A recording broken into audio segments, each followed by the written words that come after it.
हमारे इस चैनल मैथिली गंगा को लाल बटन दबाकर सब्सक्राइब करें व घंटी के निशान का बटन दबाएं ताकि सभी नए वीडियो आप तक तुरंत पहुंचे बिल्कुल मुफ्त।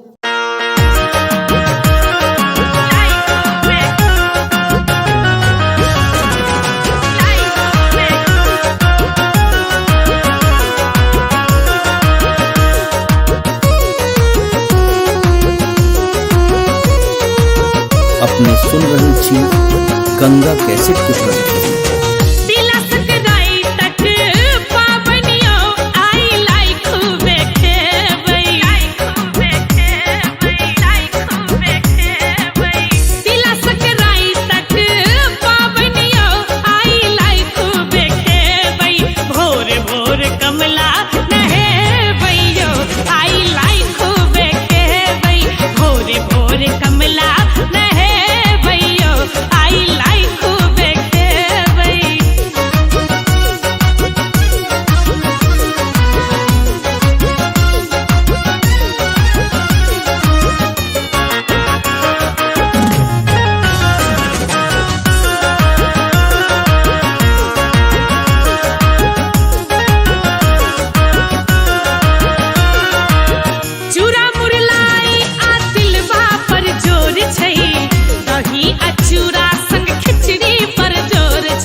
गंगा कैसेट की प्रस्तुति। उसक महीना में लागे खूब जार छै, बूढ़ा सब घूरत के ने जोगार छै।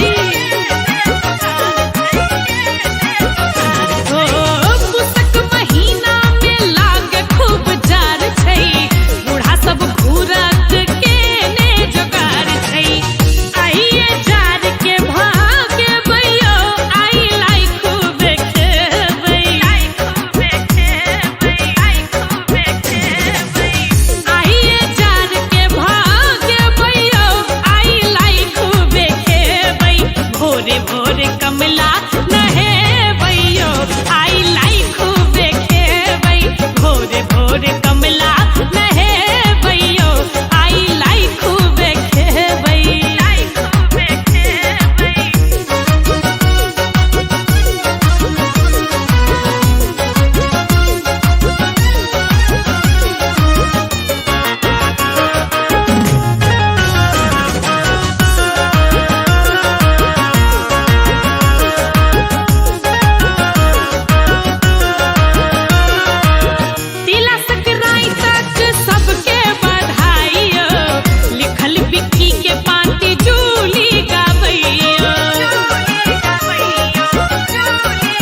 अपने सुन रहल छी गंगा कैसेट की प्रस्तुति।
पोषक आहार। त्योहार आयल सखिया तीला संक्रांति तक त्योहार। त्योहार आयल सखिया तीला संक्रांति तक त्योहार।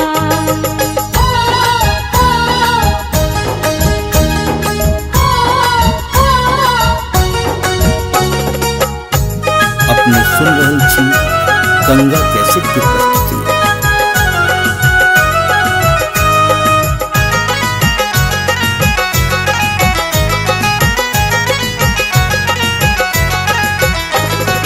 माघ महीना के स्नान पावन।